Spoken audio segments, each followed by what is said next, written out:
Well, hello everyone. I first want to start by thanking Paul Vallone and his organization, which is phenomenal. I mean, I don't have enough words to thank what Grassroots North Carolina does, and of course other organizations, as we continue to fight the erosion of our Second Amendment. And if you wouldn't mind, a big round of applause for Paul Vallone and the organizers of this event. This is really awesome. And of course you, the attendees. I think a lot of you have had an opportunity to meet with your legislators. I hope they greeted you with great warmth and open minds, and I hope that you were able to instill upon them that they have the power to protect you from an overreaching federal government. You know, I've been watching a lot of the news because it's my job, and I do it so you don't have to, but the gun debate is something we've been talking an awful lot about, and I've noticed that the gun control people have a rather unusual perspective of each and every one of you.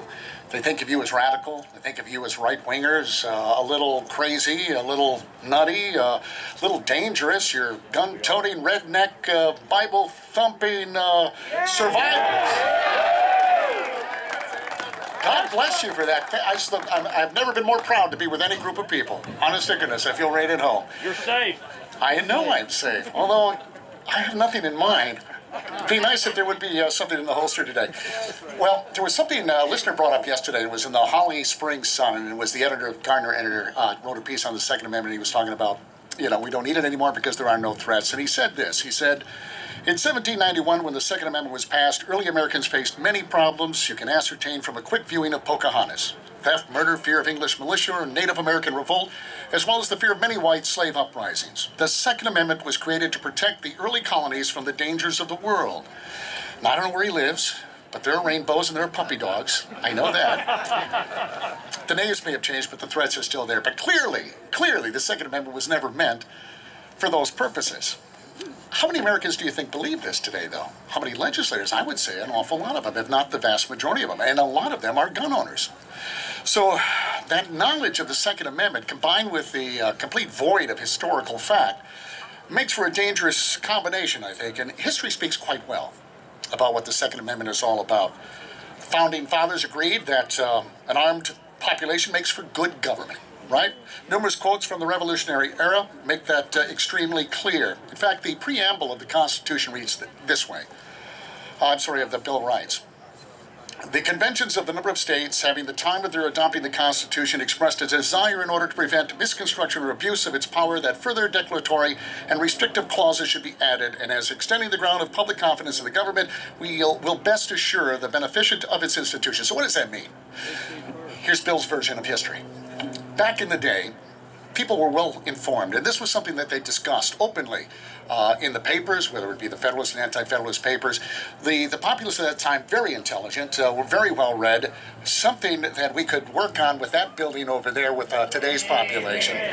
But that's another discussion. But they all knew this. They knew that men were corruptible. They were hungry for power. They didn't trust humans. Now, the Constitution was put in paper form. It's very easy to read. And they were trying to get the states to ratify it. And they said, listen, you know, the Constitution, it's here, it's very limited. And they said, but you know what, I still don't believe that somewhere down the road, future generations aren't going to look at this and say, I think it means this. And they said, there's no way that can happen. It's enumerated. Look, we put numbers with hyphens, and there's the sentence, and they used yellow highlighter. Well, they would have if they had it. That's how specific the Constitution is. But the other side said, well, listen, I think it was New York saying, we still would like something more in order to vote for this Constitution. And thus, the Bill of Rights was born. And that Bill of Rights is not there for your benefit in the sense that it's granting you rights. You already have those rights. It's there to prevent the government from taking those rights away. Correct? You know, our founders were brilliant. The people of the time, as they ratified this Constitution, they knew that what they were creating was unique in history. They knew that if men granted rights to men, then men could take those rights away. So we were given these rights by our God, our Creator, or nature, depending on your religious beliefs. But that's in essence what this country was founded on.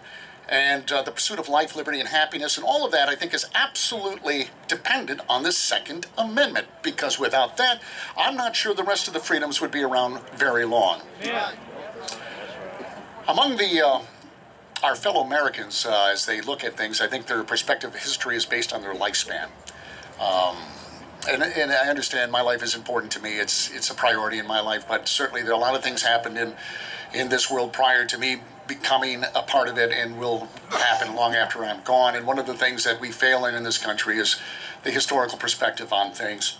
And our fellow Americans really, they can't recognize tyranny. I think our founding fathers certainly did, and the new Americans at that time did, because they lived through it and they took on the most powerful country on the planet. And they did that because they had the weapons available to them in order to defeat a country that, quite honestly, without God's help, I don't think they would have defeated in normal terms. So they understood what the Second Amendment was all about.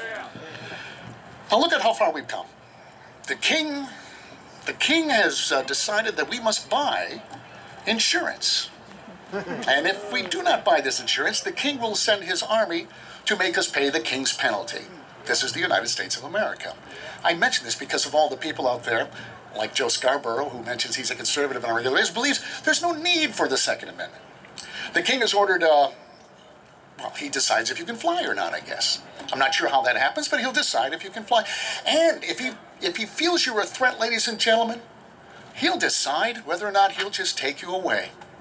The National Defense Appropriations Act gives him the ability to whisk you away without due process for an indefinite period of time. And if you're really a threat, he'll just kill you. All right, now this is on NBC today. Finally, they're beginning to report this. This is the country we live in today, and I don't know how you describe that, but I think that's tyrannical. It is. All right?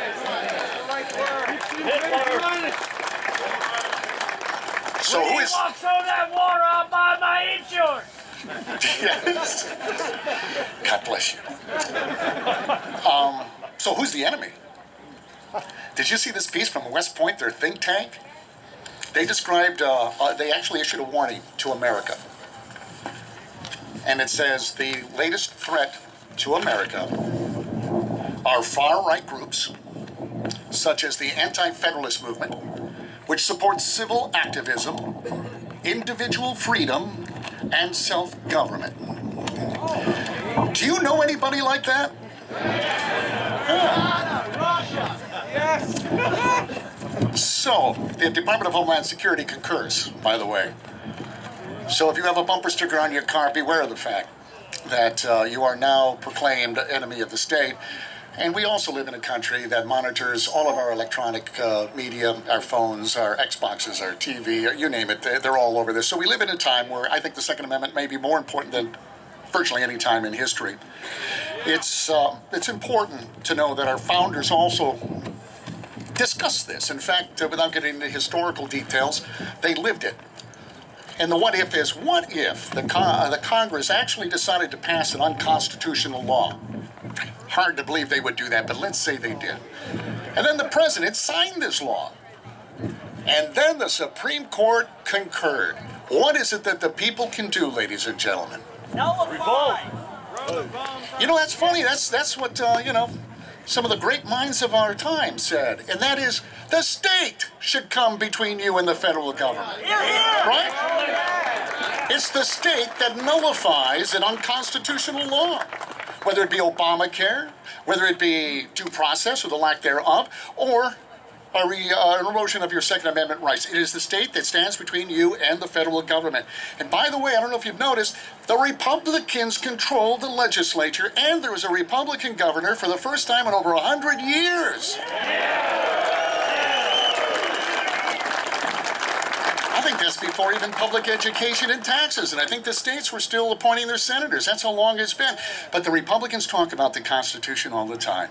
They talk about protecting us. They talk about taking care of Obamacare. And I have no reason to doubt them at this point.